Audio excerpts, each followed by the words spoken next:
Senang bertemu Anda saat ini, saudaraku. Mari kita bahas tema baru tentang salib sebagai penggenapan janji Allah dengan motif kitab Kejadian 3 ayat 15. Saudara, salib bukan sekedar kayu tempat Yesus tergantung. Salib adalah puncak sejarah keselamatan. Sejak manusia pertama jatuh dalam dosa, Allah tidak membiarkan manusia berjalan sendiri. Dari awal Allah sudah memberikan janji, aku akan mengadakan permusuhan antara engkau dan perempuan ini, antara keturunanmu dan keturunannya. Keturunannya akan meremukkan kepalamu dan engkau akan meremukkan tumitnya. Itu di dalam Kejadian 3 ayat 15, saudaraku. Ayat ini dikenal sebagai proto evangelium, Injil yang pertama, janji keselamatan pertama. Dan janji itu menemukan penggenapannya dalam salib Kristus. Kejadian 3:15 sebagai proto evangelium ini dalam konteks biblisnya, manusia jatuh dalam dosa karena digoda ular. Akibatnya relasi manusia dengan Allah rusak. Namun Allah langsung menanamkan harapan dalam hukumannya. Hukumannya ada keturunan perempuan yang kelak mengalahkan ular. Perempuan dilihat sebagai gambaran Israel dalam hal ini, lalu dipahami secara penuh dalam diri Maria.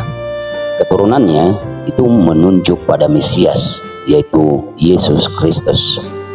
Kalimat meremukkan kepala ular itu sebenarnya tanda kemenangan total atas kuasa dosa dan maut. Meremukkan tumit itu artinya penderitaan yang dialami Mesias menunjuk pada salib. Dari sisi ini jelas bahwa sejak awal salib sudah terkandung dalam janji Allah. Salib sebagai penggenapan janji Allah. Dalam sejarah keselamatan, Allah memilih Abraham dan keturunannya. Allah memberi hukum Taurat melalui Musa. Allah mengutus nabi-nabi yang menubuatkan Mesias. Semua ini bermuara pada Kristus. Nah, dalam Kristus, salib adalah tempat Yesus meremukkan kuasa dosa atau kepala ular. Tetapi salib juga tempat Yesus menderita, tumit diremukkan. Nah, kita lihat bagaimana kesaksian perjanjian baru dalam Yohanes 3 ayat 16. Kasih Allah yang menyelamatkan. Dalam Galatia 3 ayat 13, Kristus menjadi kutuk karena kita. Kemudian Kolose 2 ayat 15, Kristus melucuti kuasa-kuasa kegelapan di kayu salib. Di Golgota, janji Kejadian 3:15 mencapai puncaknya.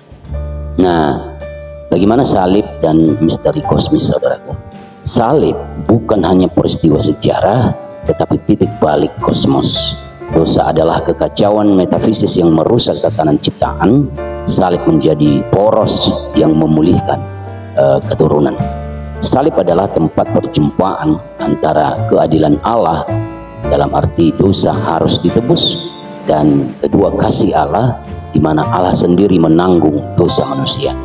Dengan demikian, salib adalah aksis mundi, pusat dunia, tempat Allah dan manusia bertemu kembali. Saudaraku, salib dan eksistensi manusia bagaimana? Kalau ontologi bertanya, apa arti keberadaan manusia? Manusia setelah jatuh dalam dosa, hidup dalam keterasingan, takut, malu, rapuh, dan menuju kematian. Salib menyatakan eksistensi manusia rapuh ditebus dengan penderitaan Kristus. Penderitaan Kristus bukan lagi tanda kutuk, melainkan jalan menuju kehidupan. Manusia menemukan arti terdalam keberadaannya bukan dalam kuasa, melainkan dalam kasih yang rela berkorban. Salib adalah pengungkapan siapa manusia sebenarnya, ciptaan yang hanya bisa utuh bila bersatu dengan Sang Pencipta melalui Kristus. Nah, sekarang bagaimana salib itu kita hayati? Bagaimana salib dalam kehidupan beriman kita? Setiap penderitaan yang kita alami bisa bersatu, dengan salib Kristus.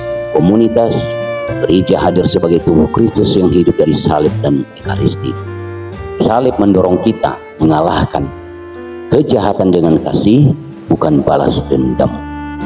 Harapan kita salib tidak berhenti di kematian, tetapi berlanjut dalam kebangkitan. Saudara-saudara yang terkasih, Kejadian 3:15 adalah janji pertama Allah, dan salib adalah penggenapan janji itu. Di salib, kepala ular diremukan, dosa dihancurkan, dan jalan keselamatan dibuka. Maka ketika kita memandang salib, kita tidak hanya melihat penderitaan, tetapi juga kasih, kemenangan, dan janji Allah yang setia.